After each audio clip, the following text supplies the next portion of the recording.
यमुनानगर से BJP mayor प्रत्याशी सुमन बहमनी के सरनेम को लेकर विवाद खड़ा हो गया है। शिकायतकर्ता कृपाल सिंह ने रिटर्निंग अधिकारी को लिखित में शिकायत और कुछ दस्तावेज भी सुमन बहमनी के खिलाफ सौंपे हैं। शिकायतकर्ता ने कहा कि मुझे समझ नहीं आया कि सुमन बहमनी ने अपने सरनेम को क्यों छुपाया है। ये मसला न सिर्फ यमुनानगर की जनता का है बल्कि पूरे हरियाणा और देश का है। हम चाहते हैं कि इसकी जांच की जाए और जो कुछ निकलकर सामने आता है उस पर भी जो भी बने कार्रवाई की जाए। इस पूरे मसले पर यमुनानगर से बीजेपी में प्रत्याशी सुमन बहमनी ने सफाई दी और कहा कि शिकायतकर्ता मेरे गांव में जाकर मेरी जाति के बारे में पूछ सकता है। मैं शेड्यूल कास्ट से संबंध रखती हूं, मुझे अपना सरनेम छुपाने की कोई ज़रूरत नहीं है। उन्होंने कहा कि मेरी साख को खराब करने की कोशिश की जा रही है। शिकायत के बाद रिटर्निंग अधिकारी और एसडीएम सोनू राम ने कहा कि हमारे पास शिकायत आई है, हमने मेयर प्रत्याशी से 2 दिन में जवाब मांगा है। उन्होंने कहा कि उन्होंने अपने दस्तावेज में बहमनी लिखा है, बाकी जांच में साफ होगा। मैं हमेशा जो दबा कुचला समाज है या जो समाज का एक ऐसा हिस्सा है जिसकी आवाज़ वो अपनी कुछ हालात की वजह से नहीं उठा सकता, वह मैं ऐसा उठाता रहा हूँ। अब ये मेयर का चुनाव आया, इस मेयर के चुनाव में भी अब अलग अलग पार्टियों के प्रत्याशी आए, तो मैं उस तमाशे को देखने के लिए डीसी ऑफिस में गया।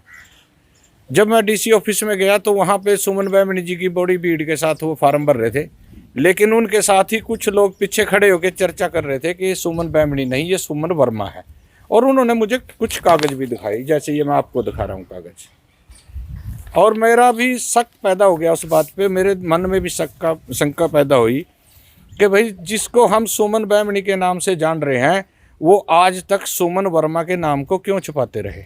वो इतने बड़े पद पे रहे, वहाँ भी उन्होंने अपने आप को सुमन वर्मा नहीं कहा, वो वहाँ भी अपने आप को सुमन बहमनी कहते रहे। तो मैं आज आपके माध्यम से इस पूरे यमुनानगर के समाज को नहीं बल्कि पूरे प्रदेश का मसला है ये, और ये तो देश का भी है कि अगर इतने बड़े पदों पे बैठे लोग अपने आप को संदिग्ध खुद करेंगे तो फिर आज की युवा पीढ़ी को हम क्या संदेश देंगे। तो इसलिए मैं आपके माध्यम से बहन जी को एक बात रिक्वेस्ट करता हूं कि बहन जी आप इस जो ये कई दिन से अंदर की ससोपंज शुरू होगी लोगों में कि जिसको हम मेयर चुनना चाहते हैं भारतीय जनता पार्टी के चुनाव चिन्ह पे, कि वो ऐसी बहन जी शक के दायरे में क्यों आ गई कि वो अपने आप को वर्मा और वर्मा को छुपा के वो बहमनी बन रहे हैं। तो उनको साफ करना चाहिए। मैं तो कहूँगा कि वो आपके चैनल पे ही आके इस बात को क्लियर कर दें, ताकि इस सारे शहर के ऊपर से ये जो कल परसों के बहन जी के उनका इतना बढ़िया जो चरित्र बहन जी का पेश किया जा रहा है, वो ईमानदार हैं, उनके पति बहुत ईमानदार हैं, नेक दिल इंसान हैं, वो सारे का सारा जो काले बादलों में छुप गया वो साफ हो जाएगा। मैं ये बात आपकी बिल्कुल मानता हूँ, लेकिन मैं एडवोकेट तो नहीं हूँ साहब, लेकिन चलो एडवोकेट के पास रह का मुंशी जैसा ही हूँ, लेकिन कानून के मैंने विशेषज्ञों से पूछे। मेरे साला साहब एडवोकेट यादवीर सिंह ढिल्लो हैं, मैंने उनसे भी पूछा, और मेरे परिवार में भी 1-2 रिश्तेदार हैं मेरे जिन्होंने इस प्रकार के बात मुझे बताई कि आप शेड्यूल कास्ट में शादी करवा के आपके बच्चे को लाभ मिल सकता है, लेकिन पति पत्नी को जिस धर्म में उन्होंने जन्म लिया, जो उनके माता पिता के गोत्र थे, वही रहेंगे। और मुझे लगता है बहन जी आज तक उनको पता नहीं था राजनीति में आना, ये इसलिए उन्होंने अपने आप को वर्मा साबित करके रखा। लेकिन अचानक से उनको अब बीजेपी में चुनाव की प्रक्रिया में लेके आगे नेता लोग, तो इस वजह से शायद वो बहन जी बेचारी अब बहमनी बन गई है। लेकिन मुझे लगता है बहन जी शायद वर्मा के ऊपर अपनी स्पष्टीकरण जरूर देंगे ताकि ये शंका खत्म हो जाए सबके। ये बिल्कुल गलत न्यूज़ किसी ने छापी है पार्टी की, मेरी वो इज्जत को के ऊपर आंच लगाने के लिए। बिल्कुल गलत है, क्योंकि मैं पैदाइशी चमार जाति से ही पैदा हुई हूँ, और जो मेरे फादर हैं वो जेल में सुपरिटेंडेंट रहे हैं, जेल डिपार्टमेंट के एसपी की बराबर की पोस्ट होती है। वो गलत काम तो वो भी नहीं कर सकते। हम 5 बहन भाई हैं, पांचों के 5 गजेटेड ऑफिसर हैं। बड़े भाई मेरे एक्शन रिटायर हुए हैं बहादुरगढ़ से। मेरी छोटी बड़ी बहन है वो अपने डॉक्टर रही हैं, MBBS डॉक्टर, और जो मेरे उससे बड़े ब्रदर हैं वो कॉलेज के अंदर प्रिंसिपल रिटायर हुए हैं। तो क्या सारे ऐसी नहीं है?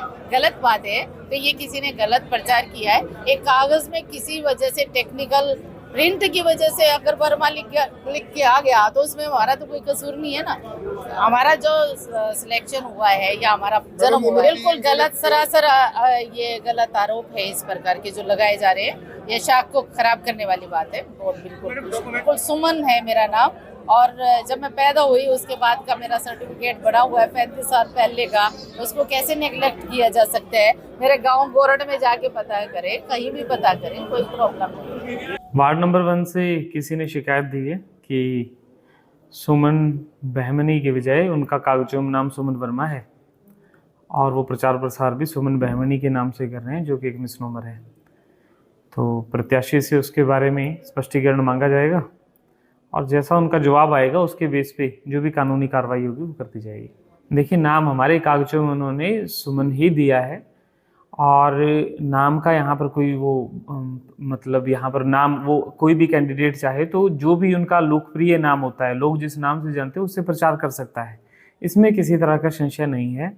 परंतु दुविधा ये है कि जैसे सुमन वर्मा, और उन्होंने भी एक एलिगेशन ये भी लगाया है कि वो बैकवर्ड क्लासेस से बिलोंग करता है जो वर्मा है, तो आप उनकी जाति की तस्दीक का एक पॉइंट भी सामने आता है। वो तस्दीक करी जाएगी। अगर कोई व्यक्ति जाति का गलत प्रमाण पत्र देता है या किसी अन्य पार्टी से अन्य मतलब कोई गलत तथ्य छुपाकर यहाँ से इलेक्शन लड़ता है, तो उस संबंध में भी जो है जांच करी जाएगी और जांच के बाद जैसे परिणाम आएंगे वैसी कार्रवाई कर दी जाएगी। देखिए, अभी इस बात पर नहीं आते। वो ये होता है कि इलेक्शन में एक बार स्क्रूटनी उनके क्योंकि पेपरों की हो चुकी है, तो जांच पेपरों की हो जाने के बाद अभी इलेक्शन तो लड़ा जाएगा, लेकिन इलेक्शन के बाद भी अगर मान लो 5 साल का टेन्योर है और उस दौरान भी किसी व्यक्ति के द्वारा कोई ऐसी डिस्क्वालिफिकेशन सामने आती है जो म्यूनिसिपल कॉरपोरेशन इलेक्शन रूल्स या एक्ट के खिलाफ है, तो तब उस व्यक्ति के खिलाफ जो निर्णय होता है वो यहाँ से रिपोर्ट जाके डायरेक्टर अर्बन लोकल बॉडी के स्तर पे निर्णय लिया जाता है, सरकार के स्तर पे निर्णय लिया जाता है।